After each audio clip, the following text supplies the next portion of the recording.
Olá, a partir de agora você é nosso convidado a acompanhar uma conversa com o senador José Perrella. E o nosso assunto, a reforma trabalhista. Foi votada ontem, às vésperas dessa gravação, e numa semana complicada, porque ao mesmo momento em que o Senado enfrenta uma pauta polêmica, né, senador? Nós tivemos na Câmara dos Deputados, e estamos tendo nessa semana, o estudo da possibilidade de se abrir processo contra o presidente da República. É um fato inédito, impactante para o cenário político, e nem por isso o Senado enfrentou um tema polêmico. 50 votos a favor, 26 contrários, aprovou a matéria. Como é que o senhor vê que análise o senhor faz desse panorama que nós vivemos ontem? Eu vejo o Brasil hoje com muito otimismo, né? Com essa aprovação da reforma trabalhista. Nós sabemos da necessidade de se fazer uma reforma. Nosso Código do Trabalho vem de 1940 e alguma coisa, né? O Brasil hoje é um dos países mais rígidos, né, com relação à relação patrão-empregado.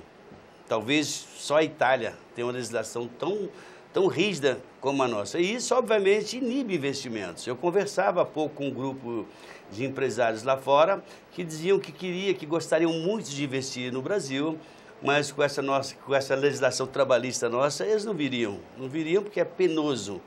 Eu vi um caso que aconteceu com um amigo meu, dono de um pequeno restaurante. Ele teve um garçom que ganhava 2.000 e poucos reais por mês, levou ele na justiça e ele teve que pagar 190 mil reais de indenização. Isso fez com que ele fechasse praticamente o estabelecimento dele e teve que mandar mais 12, 13 pessoas embora. Obviamente nós não somos contra, não é? O empregado, não é? O empregado é que faz as empresas e essa relação tem que ser a melhor possível. Mas a gente sabe que no Brasil as coisas, né, são muito difíceis. É um tribunal arcaico que recebe hoje, né, gasta 17 bilhões de reais por ano para distribuir 5 milhões de benefício, né, para os trabalhadores. Nos Estados Unidos nem Justiça do Trabalho tem. A relação é contratual, é acertado, não é? Mas eu não estou dizendo que, não estou comparando o Brasil com os Estados Unidos e nem acho que aqui não deveria ter a Justiça do Trabalho. Claro, nós somos um país com características diferentes, mas essa flexibilidade vai fazer com que as empresas invistam, que você tenha uma relação transparente entre empregado e empregador, não é? Estão dizendo que está tirando direitos dos trabalhadores, isso não existe. Eu estava discutindo ali agora que a única polêmica que está se discutindo é com relação à amamentação, se é de 15 minutos, se é de meia hora, isso se resolve. O próprio Michel Temer se comprometeu conosco a vetar aqueles pontos, né, que a gente apresentasse. Esse compromisso ele fez com os senadores. Posterior, o presidente da Câmara disse que não aceitaria nenhuma mudança, mas foi um acordo que o presidente fez com o Senado e eu acho que esse acordo vai ser cumprido por ele. Isso não vai mexer na essência do projeto, né? Não vai mexer na essência do projeto. Produtor rural, por exemplo, que tem trabalho temporâneo, né, ou temporal, de 3 meses na hora da colheita. Ele fazia um contrato com o seu funcionário e depois esse funcionário ia na justiça e aquela relação não valia absolutamente nada, né? Hoje está consolidada, vai valer. É preferível o funcionário trabalhar às vezes 2 ou 3 horas por dia ou 4 horas por dia do que faltar emprego. Não é? Estão se discutindo, mas poxa, o funcionário agora vai virar refém do patrão. Não tem nada disso, é a livre concorrência. Nós estamos com 14 milhões de desempregados. E eu tenho certeza que essa nova relação que vai se criar, não é, entre empregados e empregador, né, vai aumentar muito o nível de emprego no Brasil, vai tirar muita gente aí do desemprego. Eu estou muito otimista, muito otimista. E como empresário também falo, não é? Era temerário investir no Brasil. Não que o patrão tem que explorar funcionário, a relação tem que ser mais aberta e tem que ser respeitada. Não é? Nós tínhamos uma legislação absolutamente arcaica. E eu dizia para você, só um presidente com 5% de popularidade teria coragem de fazer um negócio desse. Por isso que eu tiro o chapéu para o presidente Michel Temer. Né? Até a gente, como político, falar bem de um presidente que está com 4, 5% de aprovação politicamente não é bom, mas não me preocupo com isso, eu dou a minha opinião. Inclusive, falei com o presidente há pouco tempo que ele ia ser lembrado no futuro como um grande reformista que está sendo. Nós estamos com outro desafio aí muito maior, né, que é a reforma da Previdência. Isso vai dar realmente pano para manga. Agora, como é que você pode admitir um país que tem um déficit de 220, 250 bilhões de reais por ano, a uma empresa chamada Brasil, que dá 220 bilhões de prejuízos anuais? Nós somos os sócios dessa grande empresa chamada Brasil. Se ela dá prejuízo, nós vamos pagar a conta. Nós vamos pagar a conta. E desses 220 bilhões, eu estou falando de números aproximados, não é? Desses 220 bilhões, só a Previdência deixa um rombo de 260 bilhões. Ou seja, se nós conseguíssemos equilibrar as contas da Previdência, essa empresa chamada Brasil trabalharia com um lucro de 40 bilhões. Dinheiro esse que, obviamente, poderia ser... Então, nós estamos empurrando um problema com a barriga que já vem de anos. Por isso que o Brasil entrou nessa situação aí de trilhões de dívidas, de trilhões de reais de dívida. Culpa disso aí. Então, é muito melhor o trabalhador, né, ceder um pouco, até porque nós não podemos comparar o nível de vida de hoje com antigamente.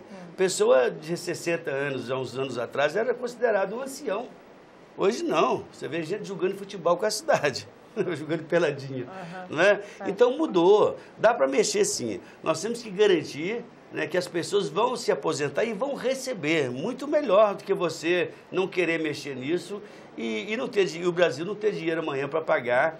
Né? E falir o sistema, né? E falir o sistema. Então é preciso que se compreenda a responsabilidade. O Michel Temer poderia jogar para a plateia hoje, poderia não fazer reforma nenhuma, como todos que tentaram fazer não conseguiram. Não conseguiram exatamente porque tinham 60%, 70%, 80% de popularidade. Tinha um compromisso com a popularidade que ele não está tendo. Popularidade, então ninguém pensa no Brasil, né? Só quem tem 4%, 5% é que tem o direito ou pode pensar no Brasil, porque fora disso vai pensar politicamente. Agora, senador, o senhor, quando a gente falou de reforma trabalhista, citou muito investidores estrangeiros. A Previdência também é um entrave ao investimento? Na opinião do senhor, dessa conversa? É um entrave, eu diria que a Previdência é um entrave ao investimento, não pela Previdência em si. Porque a Previdência no mundo inteiro está sendo repensada, não é só no Brasil. A França está mexendo, os Estados Unidos está fazendo uma reforma. Diz que no Japão de 5 em 5 anos é revisto, né? Pois tem que se rever, né? Nós não podemos trabalhar, né? A força de trabalho do Brasil não pode se concentrar todo em pagar aposentados. Como é que o país vai crescer? Você não tem dinheiro para investir. O benefício que o trabalhador pode achar que está perdendo hoje, eu não tenho absoluta convicção que com o crescimento do país esse benefício vai ser recuperado lá na frente. Mas nós temos que ter um caminho, né? E o caminho é esse. Criticou-se muito aqui também a terceirização, que é uma realidade no mundo inteiro. Nós temos a Austrália, 70% da força de trabalho da Austrália é terceirizada. Nos Estados Unidos, beira os 80%. No Japão, beira os 75%. E na Alemanha, chega perto de 90%. Não é? Nossa, é alto, eu digo em determinados setores. Não é? Os setores essenciais, públicos e tal, talvez não seja tanto. Mas eu digo assim, a força de trabalho do empresariado, as indústrias e tudo mais. Nós não tínhamos direito de fazer isso aqui no Brasil. Agora, por que a terceirização é importante? Muito mais do que você... O funcionário, às vezes, entra na sua empresa cheio de direitos.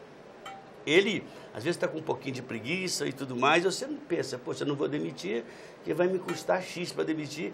Aí você acaba tendo um pouquinho mais de paciência com aquele funcionário ruim de serviço, vamos chamar assim, para falar uma linguagem bem popular. Na terceirização, não. Se eu contrato um funcionário terceirizado, se ele não está bom, ele não vai perder o emprego dele. Simplesmente eu vou ligar para o terceirizado e falar, olha, troca esse funcionário aqui da minha empresa porque ele não está legal.